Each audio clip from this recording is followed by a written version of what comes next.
তো আজকে আমরা দেখব কিভাবে কম্পিউটারের ডেস্কটপ আইকন হাইড করতে হয়। তো কম্পিউটারের ডেস্কটপ আইকন হাইড করার জন্য আমরা আমাদের যে কাঙ্ক্ষিত ডেস্কটপ আছে ডেস্কটপের উপরে রাইট বাটন ক্লিক করব। মাউসের রাইট বাটন ক্লিক করার পরে এরকম একটি অপশন আসবে, এখান থেকে আমরা চলে যাব ভিউতে।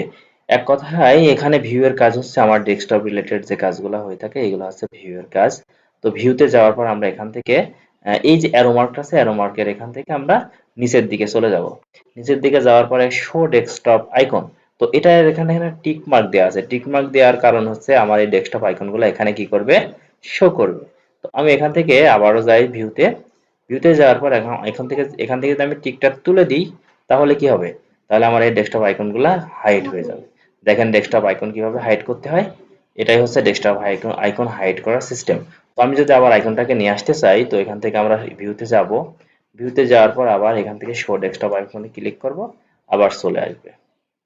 তো আমার এই ভিডিওটি যদি ভালো লাগে তাহলে আমার চ্যানেলটি সাবস্ক্রাইব করবেন। তো আজকে এই পর্যন্তই, ভালো থাকবেন, আল্লাহ হাফেজ।